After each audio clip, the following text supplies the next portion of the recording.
হরে কৃষ্ণ। আজ 14ই কার্তিক 1432 ও 1 নভেম্বর 2025 শনিবার, উত্থান একাদশী। আজ এই একাদশীর দিনে আমি ভাগবতম পাঠ করছি। আজ আমি পাঠ করছি ভাগবতমের 4th স্কন্দ 2য় ভাগ 23 অধ্যায় পৃথু মহারাজের ভগবত ধামে গমনের শ্লোক 17 থেকে 19। নারায়ণ হে নারায়ণ, ভব ভয় হরণম নারায়ণ। শ্লোক 17। ইন্দ্রিয়েষু মনস্তানি তন্মাত্রেষু যথোদ্ভবম ভূতাদীনামুন্নত কৃষ্য মহত্তাত্ত্ব নিসন্দধে। অনুবাদ: তিনি স্থিতি অনুসারে মনকে, ইন্দ্রিয় এবং ইন্দ্রিয়গুলিকে তাদের উৎপত্তিস্থল তন্মাত্রে যোজন করেছিলেন। তারপর তিনি তন্মাত্রকে অহংকারে এবং অহংকারকে মহত্তত্ত্বে যোজিত করেছিলেন। তাৎপর্য: অহংকারের সম্পর্কে মহত্তত্ত্ব 2 ভাগে বিভক্ত হয়। তাৎপর্য: অহংকারের সম্পর্কে মহত্তত্ত্ব 2 ভাগে বিভক্ত হয়। এক ভাগ তমগুণের দ্বারা বিক্ষুব্ধ হয় এবং অপর ভাগটি রজ ও সত্যগুণের দ্বারা বিক্ষুব্ধ হয়। তমগুণের দ্বারা বিক্ষুব্ধ হওয়ার ফলে পঞ্চমহাভূতের সৃষ্টি হয়। রজগুণের দ্বারা বিক্ষুব্ধ হওয়ার ফলে মনের সৃষ্টি হয় এবং সত্যগুণের দ্বারা বিক্ষুব্ধ হওয়ার ফলে অহংকারের সৃষ্টি হয়। মন সংরক্ষিত হয় বিশেষ প্রকার দেবতার দ্বারা। মনেরও নিয়ন্ত্রণকারী দেবতা রয়েছেন। এইভাবে সমগ্র মন অর্থাৎ জড় দেবতাদের দ্বারা নিয়ন্ত্রিত জড় মন ইন্দ্রিয়ের সঙ্গে যোজিত হয়। ইন্দ্রিয়গুলি ইন্দ্রিয়ের বিষয়ের সঙ্গে যোজিত হয়। ইন্দ্রিয়ের বিষয়গুলি হচ্ছে রূপ, রস, গন্ধ, শব্দ ইত্যাদি। শব্দ হচ্ছে ইন্দ্রিয় বিষয়ের চরম উৎস। ইন্দ্রিয়ের দ্বারা মন আকৃষ্ট হয় এবং তন্মাত্রের দ্বারা ইন্দ্রিয় আকৃষ্ট হয় এবং চরমে তারা সকলে আকাশে সংযোজিত হয়। সৃষ্টির আয়োজন এমনভাবে করা হয়েছে যাতে কারণ ও কার্য পরস্পরকে অনুসরণ করে। লীন হওয়ার পন্থা মূল কারণের সঙ্গে কার্যের সংযোজনের মাধ্যমে সংঘটিত হয়। যেহেতু জড় জগতের চরম কারণ হচ্ছে মহত্তত্ত্ব, তাই ধীরে ধীরে সব কিছু মহত্তত্ত্বে সংযোজিত হয়ে লীন হয়। একে শূন্যবাদের সঙ্গে তুলনা করা যায়, কিন্তু এটি হচ্ছে প্রকৃত আধ্যাত্মিক মন অথবা চেতনাকে শুদ্ধ করার পন্থা। মন যখন সমস্ত জড় কলুষ থেকে সম্পূর্ণরূপে বিধৌত হয় তখন শুদ্ধ চেতনা ক্রিয়া করে। চিদাকাশের শব্দ তরঙ্গ আপনা থেকে সমস্ত জড় কলুষ নির্মল করতে পারে এবং সেই সম্বন্ধে শ্রী চৈতন্য মহাপ্রভু বলেছেন, চেতোদর্পণ মার্জনম।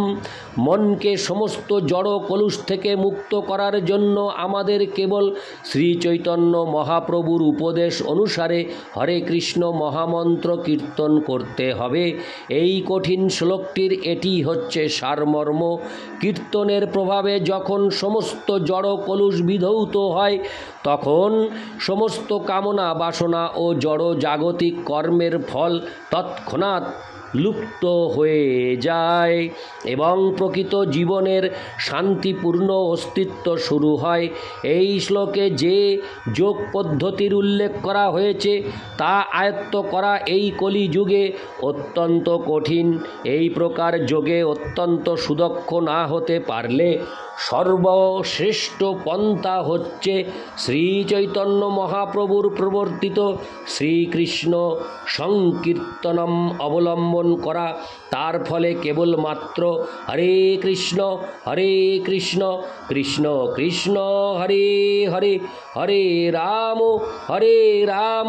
রাম রাম হরে হরে এই মহামন্ত্র কীর্তন করার মাধ্যমে অনায়াসে সমস্ত জড় কলুষ থেকে মুক্ত হওয়া যায়। জড় জাগতিক জীবনের শুরু যেমন জড় শব্দ থেকে হয়, তেমনি চিন্ময় জীবনের শুরুও চিন্ময় শব্দ তরঙ্গ থেকে হয়। ইতি শ্লোক 17। শ্লোক 18। তং সর্ব গুণ বিন্যাসং জীবে মায়াময়ে নদ্যাৎ তং চানুষয়োমাত্তস্তোমশাবনুষয়ী পুমান জ্ঞান বৈরাগ্য বীর্যেন স্বরূপস্তোহ জহাৎ প্রভু। অনুবাদ: তারপর পৃথু মহারাজ জীবাত্মার সম্পূর্ণ উপাধি মায়ার পরম নিয়ন্তাকে অর্পণ করেছিলেন। যে উপাধির দ্বারা জীববদ্ধ হয়, সেই সমস্ত উপাধি থেকে তিনি জ্ঞান, বৈরাগ্য ও ভক্তির আধ্যাত্মিক শক্তির দ্বারা মুক্ত হয়েছিলেন। এইভাবে তার কৃষ্ণ ভাবনাময় স্বরূপে অবস্থিত হয়ে তিনি ইন্দ্রিয়ের নিয়ন্তা বা প্রভুরূপ তার দেহ ত্যাগ করেছিলেন। তাৎপর্য: বেদে উল্লেখ করা হয়েছে যে পরমেশ্বর ভগবান হচ্ছেন জড় শক্তির উৎস, তাই তাকে কখনো কখনো মায়াময় বা পরম পুরুষ বলা হয়, যিনি মায়া নামক তার শক্তির মাধ্যমে তার লীলাবিলাস করতে পারেন। ভগবানের পরম ইচ্ছার প্রভাবে জীব মায়ার বন্ধনে আবদ্ধ হয়। ভগবদ্গীতায় 18:63 আমরা জানতে পারি, ঈশ্বর সর্বভূতানাং হৃদ্দেশে অর্জুন তিষ্ঠতি ভ্রাময়ন সর্বভূতানি যন্ত্রারূঢ়ানি মায়োয়া। ঈশ্বর বা পরমেশ্বর ভগবান সমস্ত বদ্ধ জীবের হৃদয়ে অবস্থান করছেন এবং তার পরম ইচ্ছার প্রভাবে জীব মায়া প্রদত্ত যন্ত্রস্বরূপ বিভিন্ন দেহের মাধ্যমে জড়া প্রকৃতির উপর আধিপত্য করার সুযোগ পায়। যদিও জীব ও ভগবান উভয়ই জড় প্রকৃতিতে হরে কৃষ্ণ জড়া প্রকৃতিতে রয়েছেন, তবুও ভগবান জড়া প্রকৃতির মাধ্যমে জীবকে বিভিন্ন প্রকার শরীর প্রদান করার মাধ্যমে তার গতিবিধি পরিচালনা করছেন এবং এইভাবে জীব বিভিন্ন শরীরের মাধ্যমে ব্রহ্মাণ্ডে ভ্রমণ করে তার কর্মের প্রভাবে বিভিন্ন পরিস্থিতিতে জড়িয়ে পড়ছে। পৃথু মহারাজ যখন তার দিব্য জ্ঞানের বিকাশ এবং জড় বাসনা থেকে বিরক্তিকর প্রভাবে আধ্যাত্মিক বলে বলীয়ান হয়েছিলেন, তখন তিনি তার ইন্দ্রিয়ের প্রভু হয়েছিলেন। সেই অবস্থাকে কখনো কখনো বলা হয় গোস্বামী বা স্বামী, অর্থাৎ তিনি তখন আর জড়া প্রকৃতির প্রভাবের দ্বারা নিয়ন্ত্রিত হননি। কেউ যখন এত শক্তিশালী হন যে তিনি জড়া প্রকৃতির প্রভাব পরিত্যাগ করতে পারেন, তখন তাকে বলা হয় প্রভু। এই শ্লোকে স্বরূপস্থ শব্দটি অত্যন্ত তাৎপর্যপূর্ণ।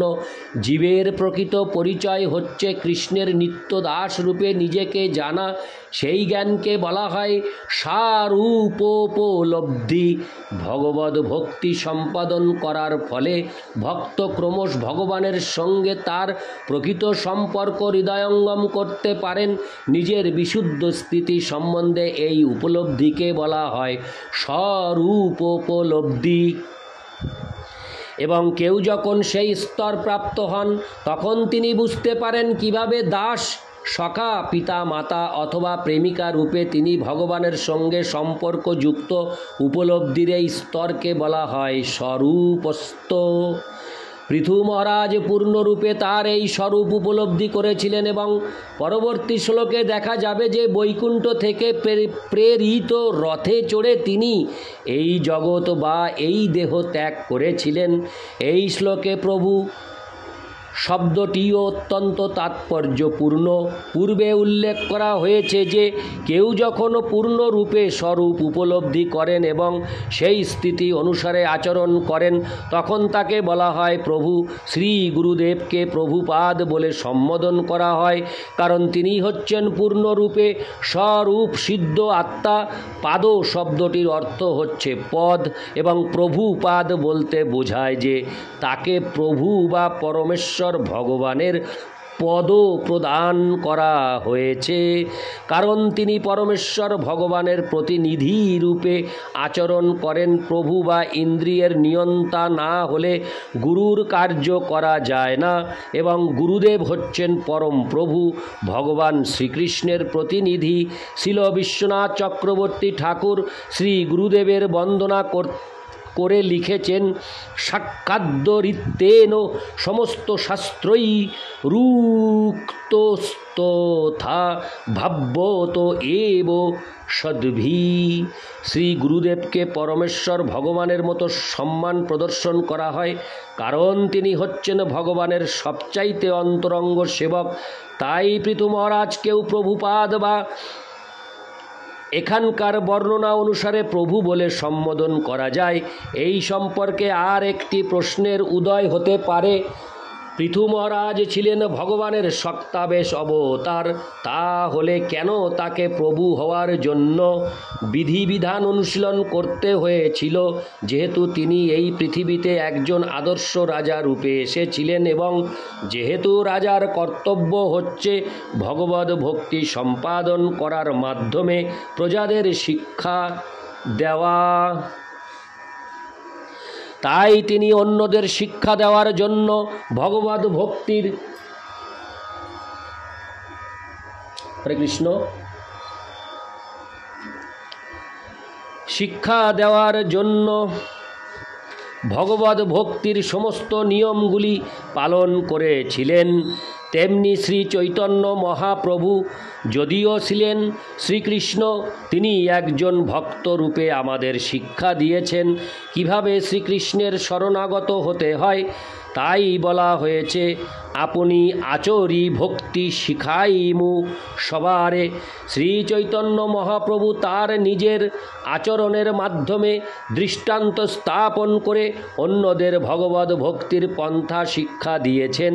তেমনি পৃথু মহারাজ যদিও ছিলেন ভগবানের শক্তাবেশ অবতার, তবুও তিনি প্রভুর পদ প্রাপ্ত হওয়ার জন্য ঠিক একজন ভক্তের মতো আচরণ করেছিলেন। অধিকন্তু স্বরূপস্থ শব্দটির অর্থ হচ্ছে পূর্ণ মুক্তি। এই সম্বন্ধে শ্রীমদ্ ভাগবতে 2:10-6 বলা হয়েছে, ইত্যান্যথা রূপং স্বরূপেণ ব্যবস্থিতি। জীব যখন মায়িক কার্যকলাপ পরিত্যাগ করে ভগবদ ভক্তি সম্পাদনের স্তর প্রাপ্ত হন, তার সেই অবস্থাকে বলা হয় স্বরূপস্থ অথবা পূর্ণ মুক্তি। ইতি শ্লোক 18। শ্লোক 19। অর্চির নাম মহারাজ্ঞী তৎপত্তনুগতা বনম সুকুমার্যত দর্হা চ যৎ পদ্ভ্যং স্পর্শনং ভুব। অনুবাদ: পৃথু মহারাজের পত্নী মহারানী অর্চি ছিলেন অত্যন্ত কোমলাঙ্গী। তিনি তার পতির অনুগামিনী হয়ে বনে গমন করেছিলেন। যদিও তার বনে বাস করার প্রয়োজন ছিল না, হরে কৃষ্ণ, যদিও তার বনে বাস করার প্রয়োজন ছিল না, তবুও তিনি স্বেচ্ছায় তার চরণ কমলের দ্বারা ভূমি স্পর্শ করেছিলেন। তাৎপর্য: যেহেতু পৃথু মহারাজের পত্নী ছিলেন একজন মহারানী এবং একজন রাজার দুহিতা, তাই তিনি কখনো ভূমিতে পদক্ষেপ করেননি, কারণ রানীরা কখনো প্রাসাদের বাইরে আসতেন না। তারা অবশ্যই বনে যাননি এবং সেখানে বাস করার নানা রকম অসুবিধা সহ্য করেননি। বৈদিক সভ্যতার হরে কৃষ্ণ। বৈদিক সভ্যতায় পতিব্রতা মহারানীদের এই প্রকার ত্যাগের শত শত দৃষ্টান্ত রয়েছে। রামচন্দ্র যখন বনে গিয়েছিলেন তখন সৌভাগ্যের অধিষ্ঠাত্রী সীতা দেবীও তার পতির অনুগমন করেছিলেন। রামচন্দ্র তার পিতা মহারাজ দশরথের আদেশ পালনের জন্য বনে গিয়েছিলেন, কিন্তু সীতা দেবীর প্রতি এই প্রকার কোনো আদেশ ছিল না। কিন্তু তা সত্ত্বেও তিনি স্বেচ্ছায় তার পতির অনুগামিনী হয়েছিলেন। তেমনি মহারাজ ধৃতরাষ্ট্রের পত্নী গান্ধারীও তার পতির অনুগামিনী হয়ে বনে গমন করেছিলেন। পৃথু রামচন্দ্র ও ধৃতরাষ্ট্রের মতো মহাপুরুষদের পত্নী হওয়ার ফলে তারাও ছিলেন আদর্শ সতীসাধ্বী রমণী। এই প্রকার মহারানীরাও তাদের ব্যক্তিগত দৃষ্টান্তের মাধ্যমে জনসাধারণকে শিক্ষা দিয়েছেন কিভাবে পতিব্রতা হয়ে জীবনের প্রত্যেক পরিস্থিতিতে পতির অনুগমন করতে হয়। পতি যখন রাজা তখন তিনি তার পাশে মহারানী রূপে বসেন, এবং পতি যখন বনে গমন করেন তখনও তিনি তার অনুগমন করেন। তা বনে যত দুঃখ কষ্টই সহ্য করতে হোক না কেন। তাই এখানে বলা হয়েছে অতদ অর্হা, অর্থাৎ যদিও তার পদোদয় কখনো ভূমি স্পর্শ করেনি, তবুও তিনি যখন তার পতির সঙ্গে বনে গিয়েছিলেন তখন সেখানে সব রকম কষ্ট স্বীকার করেছিলেন। ইতি শ্লোক 19। নারায়ণ হে নারায়ণ ভবভয়হরণম নারায়ণ। হরে কৃষ্ণ।